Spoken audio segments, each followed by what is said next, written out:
So while we're switching computers and taking deep breaths, this is a remarkable set of discoveries that you've heard about. And now we want to ask what it means. What can we learn about the whole idea of planets, and how can we apply some of these discoveries to more specific issues about life? So I'm going to introduce our second speaker. Dr. Gibor Basri is a professor of astronomy here at UC Berkeley. In fact, he has been a professor here for 33 years. He is teaching not only astronomy, but something that's dear to my heart. He's actually taught courses on astronomy and science fiction as well. In addition, he is a co-investigator for the NASA Kepler mission. And for the entire campus, he is the Vice Chancellor for Equity and Inclusion for UC Berkeley. And he's been in that role for 6 years. So it's a tremendous pleasure for me now to introduce, speaking about planets and their formation, Dr. Gibor Basri.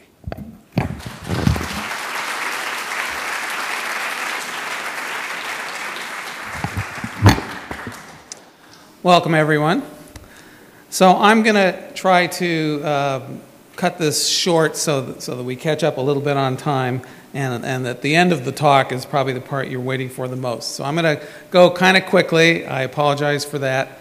So I'm going to talk a little bit about how planets are made and why we get these different kinds of planets, and then at the end of the talk I'll talk about the search for especially intelligent life in the universe based on the statistics Natalie already presented you. So Natalie has already talked, and Andy as well, about the types of planets that we have. We have basically the two types, the terrestrial planets, which are the ones we care about so much, and the giant planets. And then the first question is, why do we have those two kinds of planets, and are there other kinds of planets? Even among the gas giants, you have the really gas giants. So Jupiter and Saturn are predominantly hydrogen and helium, whereas Uranus and Neptune, as you can see, are smaller, and they are not predominantly hydrogen and helium, but some of the heavier elements and molecules like water and ammonia and so on. We had a really pretty picture, it made a whole lot of sense, of how the solar system was formed when we only knew about the solar system. So in our solar system, the first set of planets, the ones closest to the sun, are those small rocky planets. And by the way, let me remind you again what Natalie did. The size of the terrestrial planets is much smaller than the size of the gas giants. So you can see the Earth for comparison in the bottom panel there. It's much, much smaller than the gas giants. The reason for that is that there's a lot less rock in the available material than there is gas. So that's the fundamental reason why you have the two kinds of planets. Anyway, our solar system's laid out rather nicely. The terrestrial planets are close to the sun, and they're small and rocky. And the gas giants are further away, and they're big and gaseous.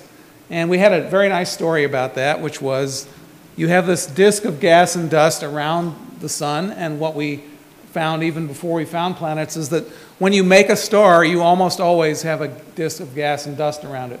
So for those of us studying star formation, it's not a big surprise that planets are really common. But of course, we wanted to actually know that. We didn't want to just guess it. So the picture was that near the sun, things were so hot that the gas stayed gas. And if you wanted to have icy material like water and ammonia and so on, it would also evaporate. And so all you had to make planets out of was rocky stuff. And that's why you got the small rocky planets. Whereas if you moved far enough away, the molecules like water and ammonia would freeze, and you could have ices, like what comets are made of, and then have the potential of building up gas planets. So the terrestrial planets are made by taking all this rocky material and just crashing it into each other, the collisional mechanism. So you start with lots of little rocks. In fact, you start with dust, actually, and we're not completely sure how the dust collects up into rocks, but it does seem to. And then the rocks start hitting each other, and you slowly build up terrestrial planets. So you get then they're very unpleasant at first because there's still a lot of rocky material. It's crashing into them all the time. And then late in the formation of terrestrial planets, you actually have a bunch of terrestrial planets of different sizes, and they begin to crash into each other as well. And in fact, astronomers think that that's how our moon was formed. Something about the size of Mars hit the Earth, and the result of that is our moon. So that's terrestrial planet formation.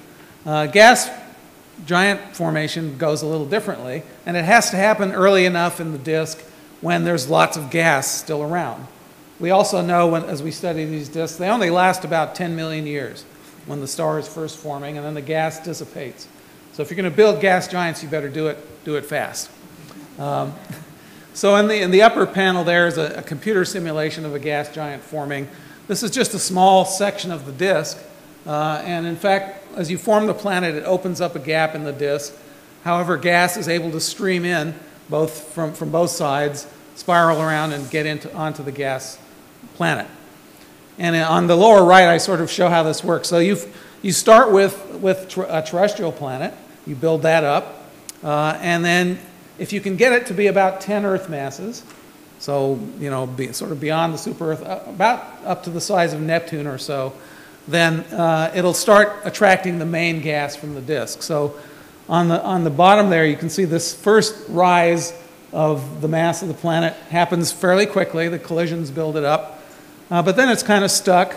It clears out its neighborhood. It doesn't have any more rocks to crash onto it. And then it slowly builds, but once it gets to a certain little bit larger size, it starts pulling gas from the disk, and then the mass shoots up quickly. But then the gas dissipates, and so that's how you get these Jupiters and super Jupiters. So those are the two different basic formation mechanisms for planets. That still does imply that you probably can't make gas giants really close to their stars, however. Natalie showed this plot, so I won't actually talk about it. What I want to talk about instead is, so how do we get all these giant planets, the gas giants, the Jupiters, in very close to the star? Since all of our formation mechanisms and theories really cannot make a Jupiter in a 10-day orbit around a star. And the answer is, we've learned really, and the Kepler results really confirm this in spades, that planets don't stay where you make them. Solar systems, when they're beginning, are very, very dynamic. There are actually probably usually too many planets there, and the planets like to rearrange themselves somewhat. So one thing that can happen is you may make a giant planet out where you're supposed to make it, and then it opens that gap in the disk. But if the disk is still draining onto the star, the gap will just move, and the planet is stuck in that gap, and so it will also move into the star. And so that's probably how a lot of the Jupiters end up in those hot orbits. The other way that it can happen is the planets actually interact with each other. So if you have several larger planets in the system, so this is a set of computer simulations which just goes with time. So it starts at a few 100,000 years at the top, and then it's 200 million years at the bottom there. And it shows, tons of little planets and a couple of big ones. And they start rearranging themselves, and also the big planets begin to eat the little planets. Or what isn't shown here is a lot of little planets may get ejected out of the system altogether. It's probably true in our own solar system that we had some planets here that are no longer here that got thrown out during the process of formation. That will rearrange orbits, and so you can get planets to go in close to the star that way. And in fact, what Kepler sees and other experiments see as well is some of the planets are not orbiting in the same plane as the star is orbiting. So they're not near the equator of the star. Actually, even in our system, the sun is tilted at 8 degrees compared to the Earth's orbit, for example. But we see them tilted at all angles. And in fact, some of them are over. The planet is orbiting in the opposite direction that the star is spinning. Well, that's very hard to understand how you could make something that way, because the disk is definitely going to orbit in the same direction as the star, because they're made from the same cloud.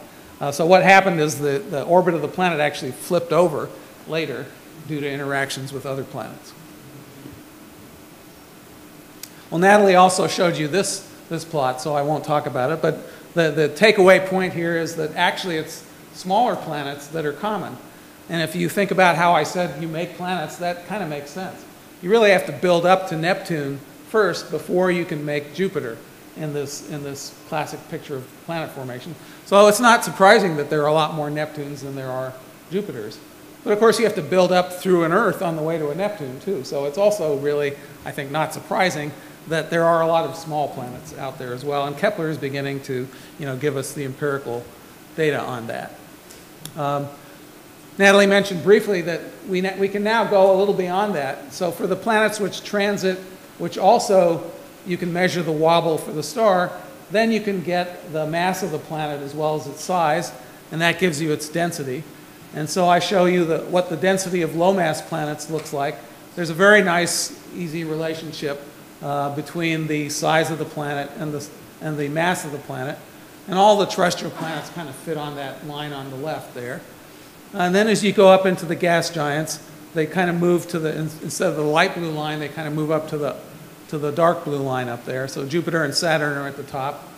And then we find that the really hot gas giant planets are even bigger than you expect from that, and so that you get that out of transits. So we have these different kinds of planets. The gas giants, people use different names. I actually just like to call them Jupiters, Neptunes, and then mini Neptunes or super Earths, and then terrestrial Earth-type planets. And the question is particularly interesting in this sort of super Earth, mini Neptune realm. So you see a lot of those planets. That's these planets that are in the green bar here. And we don't know quite what they are. And we only have densities for a few of them, but we do have densities for a few of them. And there are two possible models. One is that you can build a rocky planet that's bigger than the Earth. And now it appears from the densities that we have that you can only take that up to maybe 30 or 40% bigger than the Earth. If you get any bigger than that, you probably have to resort to using ice to help build the planet, and then you end up with a mini Neptune, basically. So you could have a liquid water ocean on a mini Neptune, but it might be really deep. It might be several thousand miles deep. So this is kind of where the research is right now. Can we figure out where the dividing line between actually solid surface planets and water worlds is, for example? It's probably somewhere in the 40% bigger range, somewhere in there. And so here's an example of, this is one system. So Kepler has found hundreds of multi-planet systems where you get several transits from different planets. And the planets are marked up there with those blue ellipses. So you can see Uranus and Neptune and Earth and Venus for comparison. So all the blue circles there are in the same system. And furthermore, they're all packed in essentially within the orbit of Mercury. And that doesn't make sense in terms of normal planet formation theory either. Also, the ordering of them turns out to be random. You can have a smaller one and two bigger ones and another smaller one, or any order you like. And so that's further evidence that planets like to probably mix around after you make them. Okay, and here's another plot like the one Natalie showed, in which one is trying to estimate the actual occurrence of Earths and super Earths and so on. These numbers are a little smaller, partly because the orbital distance is a little lower here. So I remind you, as you hear these statistics, remember Kepler has only searched the inner solar systems so far, sort of basically out to Mercury. And these are already the percentages, so they're at 10 or 20%. So if you go further, those percentages are just going to get higher. And so, as Andy said, there are hundreds of billions of stars in our galaxy. So it doesn't really matter if it's 10% or 40%. There are billions and billions, as Carl Sagan used to like to say. There are definitely billions and billions of planets in our solar system, in our galaxy, sorry. So the last piece I wanted to do is the famous Drake equation. Basically, what Kepler is doing is it's giving us a hard number on one of the factors in the Drake equation. So the Drake equation is supposed to calculate how likely is it that when we listen with our radio telescopes, we're going to hear signals from intelligent civilizations. And all it is really is a thought exercise in what has to be there in order for that to happen. And so you can calculate the number by looking at the rate at which stars form and then multiplying by a bunch of probabilities. So if you form a star, what's the probability that it has planets around it? Well, that's in fact the question that Kepler is answering right now. And you know, if it has planets around it, what's the probability that the planets are suitable for life? So the first three factors there are really getting answered by astronomy. We certainly know the star formation rate in the galaxy. We are just now determining the probability that a star has planets. And also, somewhat, as Natalie spoke about, the probability that you have planets in the right place that will be suitable for life. The other part of that, which Kepler is not giving us, is, and it has to have a nice atmosphere as well. And Kepler doesn't tell you that, so we'll have to go further on that one. Then the next two factors really require biology, and so I'm sure Tori will be talking about that. One is, suppose you have a planet that's suitable for life. Does it have life? What's the probability you actually get life? And of course, one-celled life will happen first. And then the next one is, what's the likelihood if you have a planet with simple life on it that it will become complex? And the last two are sociology, which of course is the least advanced of these sciences. So what's the probability if you have complex life that it's going to send out radio signals? Okay. And then the last factor is actually the one which really matters the most here, which is if it is sending radio signals out, how long is it going to do that for? So I'm going to conclude my talk by filling in those numbers for you. I'm going to be an extreme optimist here because that still gives you a very important piece of information. So we know what the star formation rate is in the galaxy averaged over the age of the galaxy. It's something like 10 per year. I'm going to put in a 1 for the probability that the star has planets around it. You know, that's any planets, right? So Kepler is already up to sort of 0.2, so going to 1 is no big deal. Then what's the likelihood that we have a habitable planet, basically? Well, I'll be lower on that. You know, Kepler hasn't found any really, maybe the one Natalie talked about last, and we don't really know if it's habitable yet. So I'm going to be a little more cautious there and say maybe 1 in 10 of the systems which have planets have a habitable planet in it. I guess you could be a little more optimistic than that. I'm going to put in a 1 for the likelihood that if you have a habitable planet, life will form on it. And the reason for that is that the Earth had life on it almost instantly after that was possible. So apparently on the Earth anyway, it was quite likely that life would form because it happened immediately. On the other hand, complex life took a long time after that. So we had bacteria on the Earth, you know, within less than 1 billion years, and shortly after the Earth was really ready for it. And then we went 3 billion years with only bacteria on the Earth. So apparently it was not quite so easy to get them to get together and make complex life. The last one, you know, is who knows? What's the likelihood they're going to build radio transmitters? You know, your guess is as good as mine, but I said I'd be optimistic. So, I don't know, a 10th. The thing about astronomy is, you know, if you go a 10th, that's kind of the same as going a half. It doesn't really matter in this kind of calculation. Anyway, if you use all those numbers, you end up with the number of intelligent civilizations, that is right now, that are transmitting radio to us that we might pick up, is the time that it lives, the whole civilization exists, in years, divided by 100. So in other words, if typically civilizations only transmit radio for 100 years, then there's only one, and actually it's right here, right?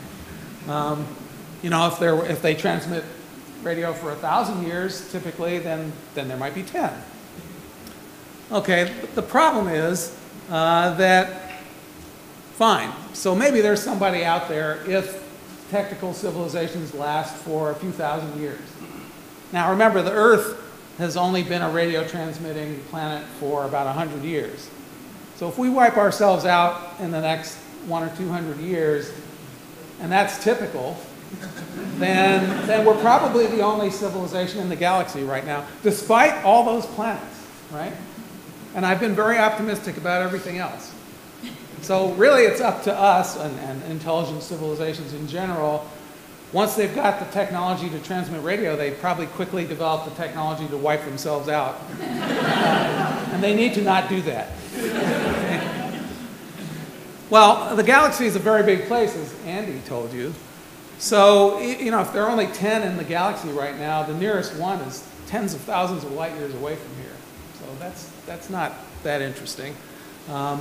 The typical lifetime needs to be something like 1 million years or more in order that there's a civilization anywhere within the Kepler field of view. You know, within 1,000 or a couple thousand light years, civilization needs to last for 1 million years.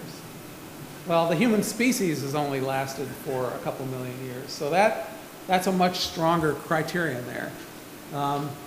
So essentially, civilizations need to last for astronomical lengths of time in order that we really have a bunch of them in the galaxy right now. That's the bottom line if you're an optimist.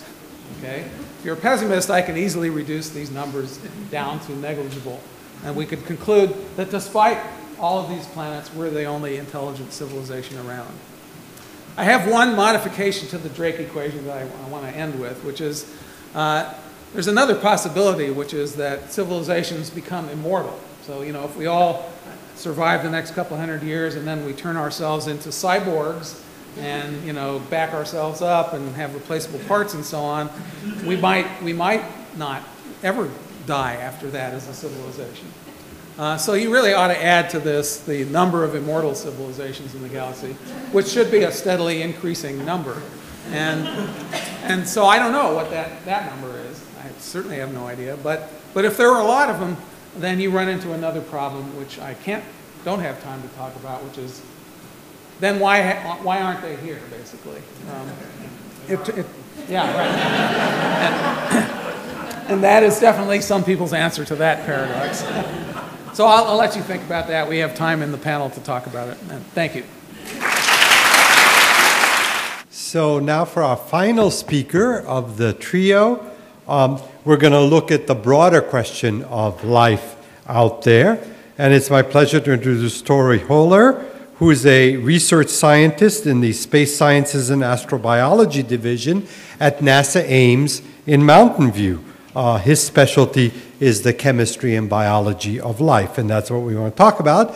In addition to his work locally, he's on the science team for the Curiosity rover that's right now undertaking this very exciting exploration of Mars, and he's also an advisor for future missions to go to Jupiter's moon Europa, which may have an underground ocean, and that ocean may be one of the most likely places for us to find extraterrestrial life. So he's a man of many planets and many worlds. It's a pleasure to introduce Torrey Haller.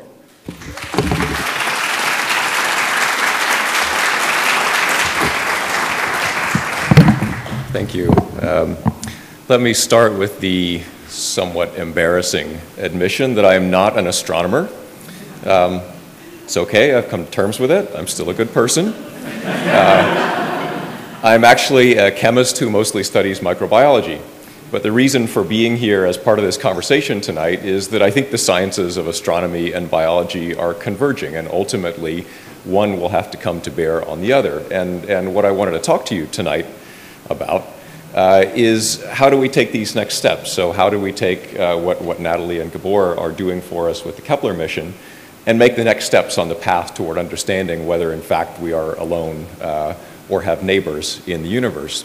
So suppose that we got something like this. This is our own Earth as seen by Voyager 1 from about 4 billion miles away or so. It's the image, I think, that coined the phrase the pale blue dot. Suppose that we did find a pale blue dot somewhere else. What will we do next? And really, I want to give this talk in two parts. The first is to talk a little bit about habitability. So those of you who were drawn in by the flyer for this event saw this really nice quote from Jeff Marcy about being right on the cusp of finding Earth 2.0. I don't know if Jeff copyrighted Earth 2.0, but it's kind of a nice phrase. But maybe you thought, well, gosh, you know, I'm certain that I heard a press conference talking about having identified planets in the habitable zone or something like that. I think it's important to make a distinction between habitability, the habitable zone, and Earth 2.0. So I'll spend the first part of the talk doing that. And then I want to get into, okay, if you think that you've found Earth 2.0, what comes next? What's the science behind looking for life beyond that? But first, let's talk a little bit about habitability. I want to ask, I always do, does anyone know what this is? The Horta. Wow, you're not possibly old enough to know what the Horta is. Usually it's like you can gauge the age in the audience by how many hands go up. This is the Horta. So the Horta was in the original Star Trek. It was an organism that was based on silicon. So to me, it actually looks like meatloaf with melted mozzarella on top. In those episodes, it left droppings actually that looked remarkably like spray-painted bowling balls. But I think that more than anything else I know, this image is sort of lodged in the general consciousness, the idea that life might be different than us. Life might live under different circumstances, be made of different stuff, do different things. And Carl Sagan summed this up really nicely, as he very often did. He said, there's a famous book published about 1912 by Lawrence J. Henderson, in which Henderson concludes that life necessarily must be based on carbon and water and have its higher forms metabolizing free oxygen. I personally find this conclusion suspect, if only because Lawrence Henderson was made of carbon and water and metabolized free oxygen. Henderson had a vested interest. It doesn't mean that he was wrong, it just means that it's worth asking the question. And I think that's been done. So in fact, a handful of years ago, there was a committee convened by the National Research Council, and they published this report called The Limits of Organic Life in Planetary Systems, but everybody in the field sort of knows it as the Weird Life Report. And the task to this committee was, think as broadly as you can. Try to lose the baggage of thinking about life as necessarily being like us. And just in the broadest terms, what is it that life requires? What would an environment need to provide in order for life to persist? And they said, well, first and foremost, and in fact, really the only absolute, is thermodynamic disequilibrium. And if that sounds complicated, you can just think of it as energy, right? A bologna sandwich plus oxygen in the atmosphere, that's thermodynamic disequilibrium. So life needs energy. An environment capable of maintaining covalent bonds, it just means that molecules can stay together. A liquid environment, and they went to great pains to say it doesn't necessarily need to be water, it just needs to be a liquid. And then there's some language about life really needing to evolve by Darwinian evolution if we were going to think of it as something like life. So if you take this very broad-based view, you don't need to go very far in our solar system in order to find environments that fit the bill. So this, for example, is Saturn's moon Titan. And if you see the little shiny spot up top, that's what my grandmother would call lake diamonds. It's the effect that you see when light reflects off water or a liquid flat surface at just the right angle and you get a flash. Sometimes you see it if you're flying over the ocean, if you're looking out at a lake on a wavy day. So here's an environment where there is water with light shining on it. It's a liquid environment that has energy. By this very broad definition from the Weird Life Report, that would be a habitable environment. But if someone came along today and provided the money to go out and search for life, I guarantee you that we would take the very conservative approach of saying, it's interesting to speculate about this, but there's one kind of environment where we know for sure that life can emerge, and that's places where liquid water might exist. So suppose we focus on liquid water, and we look at the planet Jupiter, and more specifically, we look at the moon of Jupiter, Europa. You heard this referred to earlier. Europa is far from the sun. It's very cold. There's a layer of ice that's anywhere from tens to hundreds of kilometers thick. But beneath that, there's an ocean that's at least as large as ours, an ocean of liquid water. There is very likely a source of energy there. There are the same sorts of elements that our life is based on, and this is very likely a habitable environment. But you could stare at it forever with a telescope. In fact, we have stared at it for a long time with a telescope. We've gone there with spacecraft. You don't find good evidence that life is there, okay? Because even if it is there, it's buried beneath tens or 100 kilometers of ice. It's really hard to see any evidence of that coming out. And so what we're focusing on in the search for habitable worlds or life on exoplanets is really places like our own Earth where liquid water exists at the surface, because those are places that we could actually have a potential to see when we go and look for life. And so this is the notion, this brings up the notion of the habitable zone, sometimes called the Goldilocks Zone, as Natalie referred to it. And it simply says that a planet has to be about the right distance away from a star to be neither too warm, that is too close up, and neither too cold. And of course, it depends a lot on how big the star is. So if the star is very small, like one of these M stars that Natalie talked about, you need to be right up close to the campfire. If the star is like our own, 93 million miles is a good distance away to be. And if the star gets bigger and brighter, you need to move further out. But being in the habitable zone doesn't necessarily mean it's Earth. And you heard about some of the problems before. So the mass matters a lot, as Gibor talked about. Once a planet reaches a certain size and gets a certain gravity, it's able to suck in all kinds of stuff. It can turn into one of these gas giants that really isn't a very habitable place to be. Right? If there is a solid surface at all, the pressure there is sufficient to condense hydrogen gas into some sort of a metal, not the kind of place where life could emerge. So mass matters a lot, and that's not something that comes from Kepler. Fortunately, some of the other methods that have been used for finding planets work in really complementary fashion to provide that kind of information. And so with an estimate of the size that you do get from Kepler, with an estimate of the orbital parameters and some sense of the mass, then you can begin to arrive at density. Even then, composition becomes a question because, as Gibor said, is it a planet that is made of mostly metal and some gas? Is it a planet that's largely water? There are many potential solutions. And it's not a given that a planet like our own Earth forms with water. So even understanding that water is there, and that's really chemical information, is an important part of understanding whether, in fact, you have a planet that is not just in the habitable zone, but is habitable. And we know from our own Earth that the atmosphere and the climate that it provides matters a lot. So we have a greenhouse effect. We're, in fact, contributing significantly to our greenhouse effect. It makes our planet and our atmosphere much warmer. So the greenhouse effect, of course, means that we have gases in our atmosphere that trap some of the incoming solar radiation and keep that heat within the atmosphere. Our planet could be much warmer still. In fact, we could price ourselves right out of the neighborhood. We could make ourselves so warm as to be uninhabitable. Okay? By the same token, a planet can reflect so much light away that even though it might appear to be in the habitable zone, it could be too cold to support life. These are the sorts of parameters that we don't know right now, but are important to understand in pointing towards, in finding an Earth 2.0. But suppose we have convinced ourselves of that point. Suppose we have a place where we really think, not only is it in the habitable zone, but it's the right size. It really seems a lot like Earth. There's some good evidence that it's water. That water is probably liquid on the surface. Gosh, it seems an awful lot like Earth. Is it alive? How do you tell? So from my perspective, some Clint Eastwood fans out there? The great thing about looking for life on exoplanets is that when you're willing to look beyond our own solar system, there is a vast sea of possibility. So inside our own solar system, the legit candidates for habitable worlds, it's 2 or 3 or 4 maybe, it's not a lot. Out there beyond our own solar system, sky's the limit. Right? It's just as far as you're able to look and collect useful data. And for the most part, there's no issue of Terra-centric, so this problem of Lawrence Henderson in relying too much on our own notion of what life is, because the kind of information that you're getting really is not about the biology itself. It's about what the biology is doing there, and I'll describe that a little bit in detail.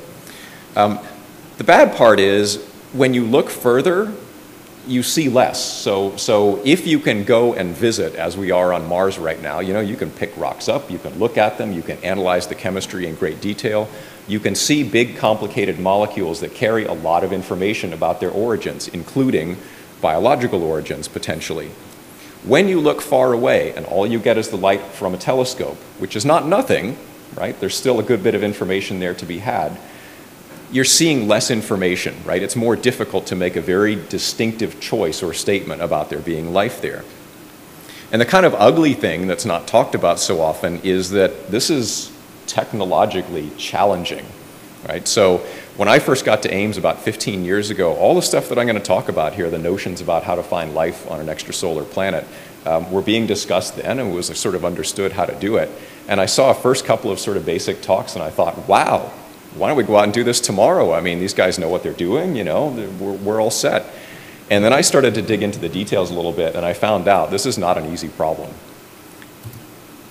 So the concept for how we're going to find life is really simple. It's so simple, actually, that you can all help me demonstrate it right here. So this is the audience participation part of the program, and I need your help. So I would like everyone to take a deep breath and hold it.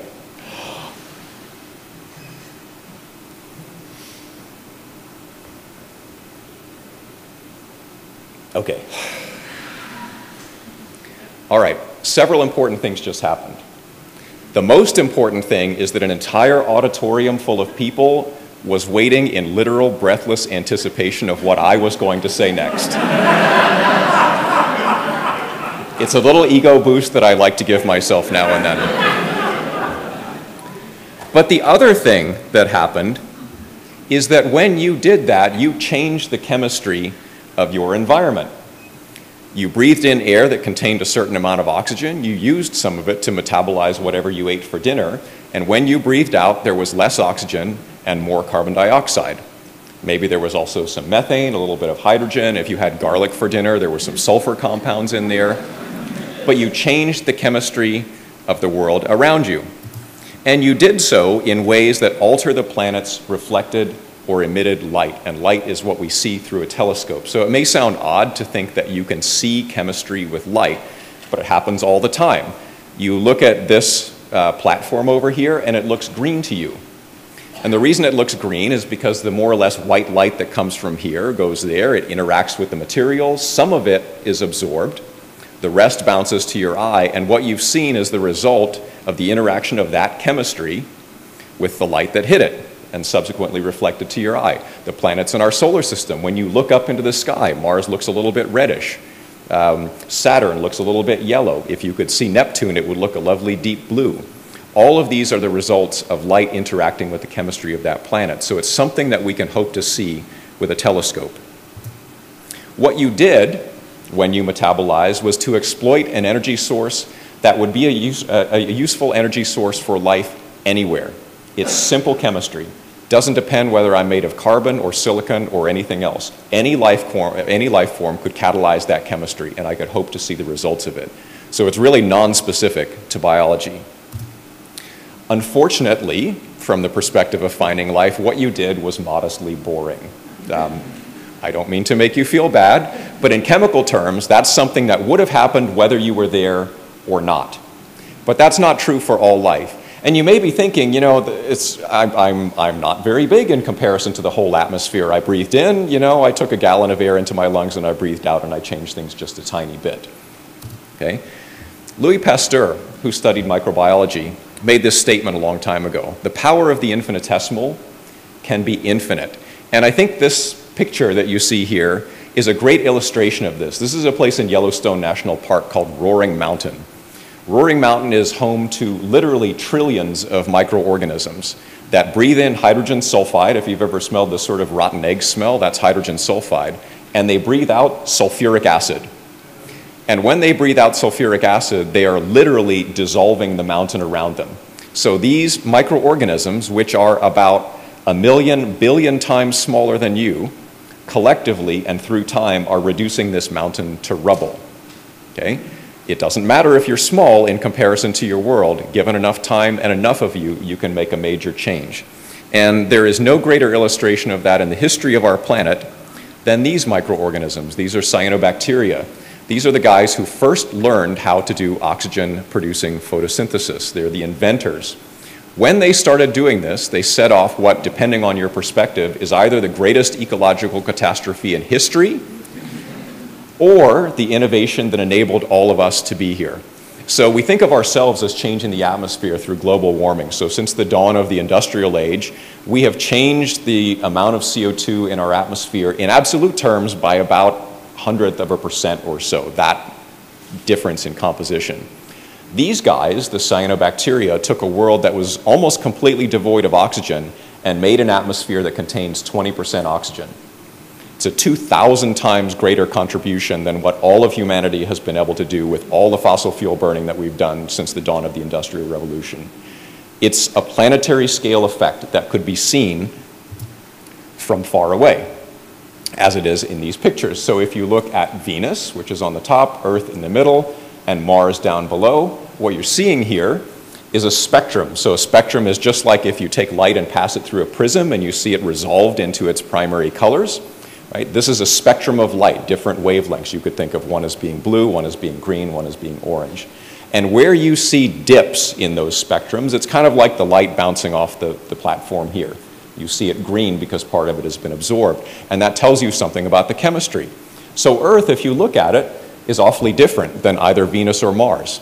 In Venus or Mars, it's really dominated by just one big peak, and that's carbon dioxide. But Earth has this interesting stuff. There's some water there, and there's also some ozone there. The only reason we see that ozone comes from oxygen, the only reason we see that ozone is because of those cyanobacteria and what they did on Earth for billions and billions of years. So this led to the notion that you could use something like this as a biosignature, right? A chemical signature that would only be there if life were present. So great, right? We know that we can see this chemistry with a telescope. We know that if you have a thriving biosphere like ours does, it's capable of changing the atmosphere. Why not go out and look? So there's this tiny problem though, right? Which you heard Andy refer to with the spotlight and the greasy mosquito, which I hadn't heard before, which Natalie referred to as the lighthouse and the firefly. The star is about 10 billion times brighter than is the planet that you're looking for. Okay? And when you're looking for these chemical signatures, you're not just looking for light to dim a little bit, or you're not looking for the star to move away from you and come towards you. You're actually looking to see the light that comes from the planet itself. You need to resolve it from its parent star, and that is not easy to do. Okay? But the astronomers, these guys over here, they're clever. Right? They know how to do this. They've figured out what needs to be done in order to solve this problem. And so there are all sorts of interesting concepts for how to do this. This one was an idea that was around before I ever got to NASA 15 years ago. It's called Terrestrial Planet Finder. The I is for interferometer, which means you've got this array of free-flying telescopes, all of which is bigger than the Hubble. And when the program managers at NASA see this, their eyes kind of roll back into their head because this is billions and billions of dollars to build. So the great thing about this is that it's probably in the best wavelength range. It means the best colors of light, because there's a lot of chemical information in the infrared wavelengths that this telescope would operate in. But because it operates in those wavelengths, the telescope needs to be cooled all the time, and that's not easy, and it's expensive, and it's very complicated. I mean, it requires this precision flying and multiple telescopes and all these sorts of things. There's another notion that you could look in the visible. Right? The telescope is less complicated. The idea is that you kind of block out the light of the central star and you just look at what's around it.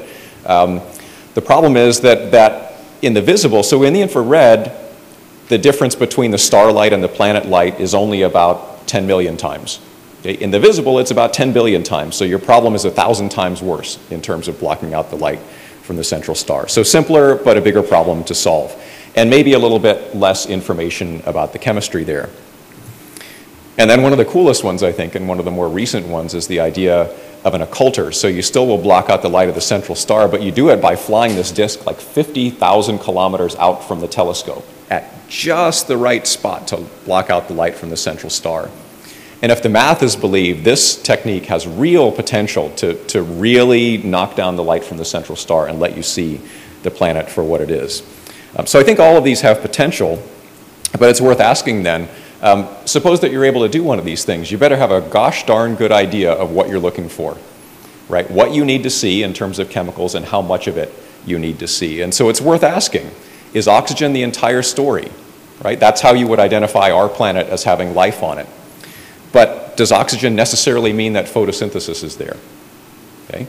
Photosynthesis is the process by which light energy is taken in and used to split water molecules apart. And some of those water molecules become oxygen. That happens all the time in the atmosphere anyway. Light falls on water, busts it apart, some oxygen is made. The planet Mars has oxygen in its atmosphere right now for exactly that reason. So oxygen by itself is not necessarily a smoking gun for life. It's really a question of degree, right? You have to be careful for false positives. Does photosynthesis always equal oxygen? I can tell you that it doesn't. There's more than one kind of photosynthesis, even here on Earth. There are sorts of photosynthesis that don't yield oxygen at all. They existed on our planet for quite some time. Our planet had life on it for at least 1.5 billion years before it had oxygen as a detectable product of life. Okay? So, you know, not seeing oxygen doesn't always mean that there's not life on the planet. And lastly, you'll occasionally hear people talk about atmospheric disequilibrium. So, okay, you know, maybe oxygen by itself isn't all that great, but suppose you have oxygen and something that really doesn't like to be around oxygen. There are gases like methane, for example, that react quickly with oxygen. You see it when you light your gas stove. Those two things burn and recombine. They don't like to be around each other. So maybe if you see those two things in the atmosphere together, as you do here on Earth, that's a good biosignature. But again, we need to look no further than the planet Mars to see evidence of a place that has potentially both of those things in the atmosphere. And so it really becomes a question of degree. And when you take all this into account, it kind of lays some significant constraints on what kind of telescope you would need to build.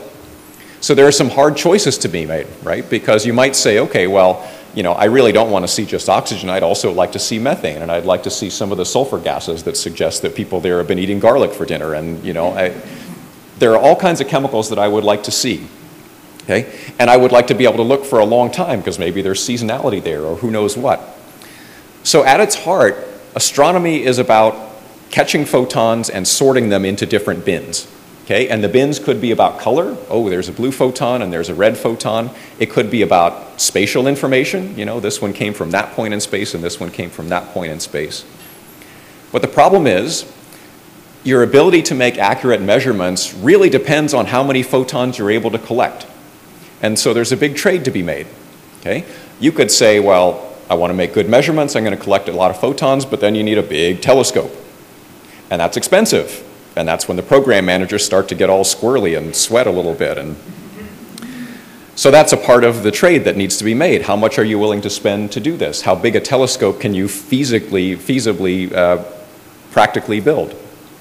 How far are you going to look? Because the further away you want to look, it influences what kind of telescope you need to build. How many things do we want to look at? We certainly will have a better chance of finding life if we were to look at 10 potentially habitable worlds than just one. On the other hand, if we're looking at 10 potentially habitable worlds, we're collecting 10 times less photons for each one of them. And our measurements are not nearly as good and the quality of the information is less resolved. And how do we want to parse out those photons? Do we want to lump them into spatial bins? Do we want to lump them into little wavelength bins so that we can get more chemical information? All of these are parts of the decisions that need to be made. And this, I think, is why the sciences of astronomy and biology really need to begin this conversation that leads toward convergence, because there needs to be an understanding on the part of the biologist and the chemist. What is the trade space? Okay? And there needs to be an understanding on the part of the astronomers. What is going to constitute viable evidence of life? And that, I think, is hopefully going to provide a good lead-in to what we talk about in our conversation. So I think there'll be time for questions now in our discussion panel, and thank you all very much.